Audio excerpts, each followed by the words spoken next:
I'm Cassandra Caballero with Cars and Coffee Las Vegas. I'm over here with Jason Fields. He has his awesome Shelby Cobra, which he's had at SEMA all week long. Hello, Jason.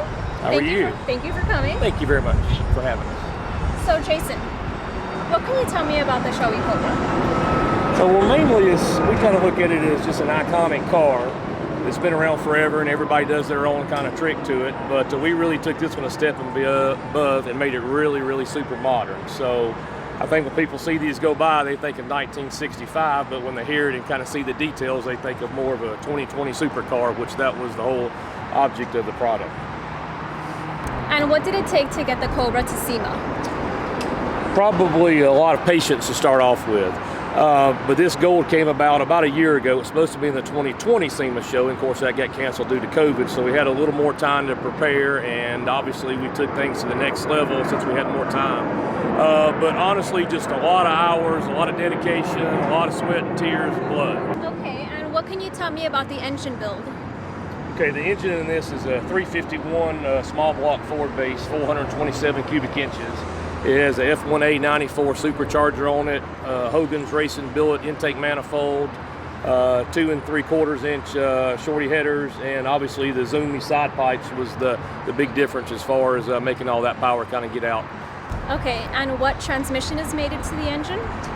This one has a Tremec Magnum T56 with a McLeod dual disc RXT clutch with a 2015 IRS Mustang rear end with 355 gear ratios. And what is the brake horsepower?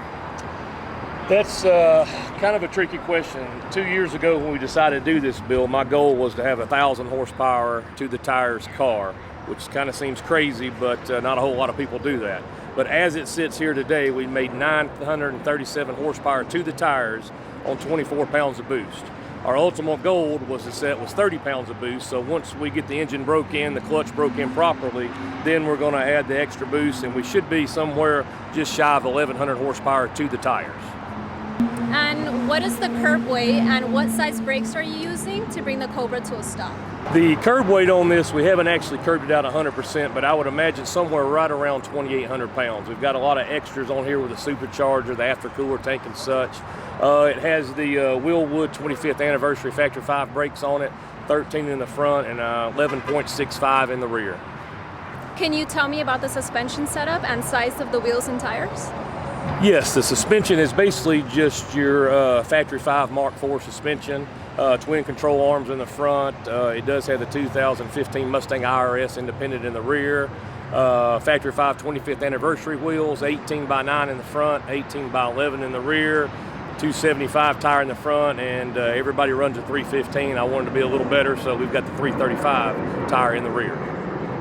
Okay, and can you tell me what obstacles you had with the build?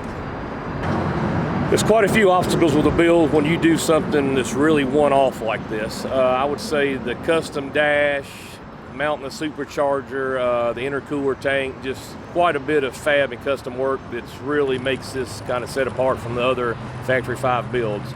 But probably the hardest obstacle to it was just making the chassis and everything come together and make that kind of horsepower and withstand it without tearing up.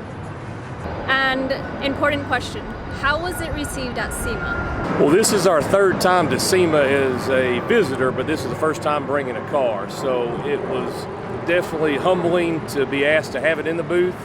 And then once we got it there from day one, the traffic and the people that would walk by and do a double take and come back and spend 15 minutes talking to me and my guys about what it take to build this was just really amazing. One day I just sat back just to the side and just watch the people walk by, and it's just, you almost have to pinch yourself to realize this is actually our car, not somebody else's car that everybody's having a fuss over. So very humbled, very pleased that it was very well taken at SEMA this year. Okay, and can you tell me the inspiration behind the paint job?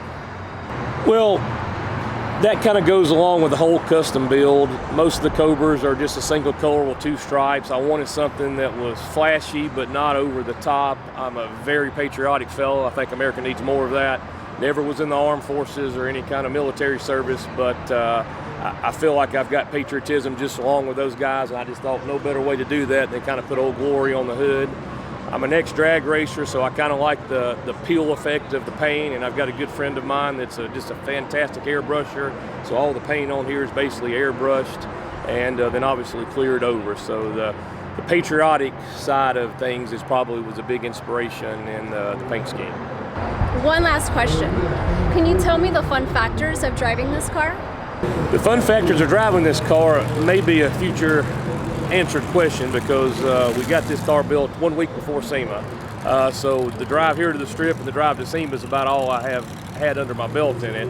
But probably the biggest inspiration behind the whole build is my son and I decided to do this crazy build, and just as soon as we told a few of his friends, it kind of went on and everybody got excited. So 80% of this car was built by the Hot Rod Brothers, which is my son's company.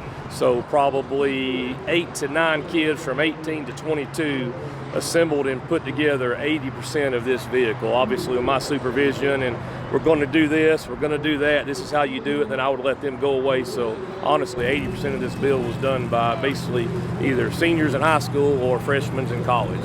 And it's very humbling to know that I can kind of get the next generation to the level of the motorsport, so that's just not a lost cause. Thank you very much, Jason Fields. I'm Cassandra Caballero with Cars and Coffee Las Vegas. There's only one Cars and Coffee Las Vegas held Saturday from 7 a.m. to 10 a.m. at Shelby American, except no substitutes.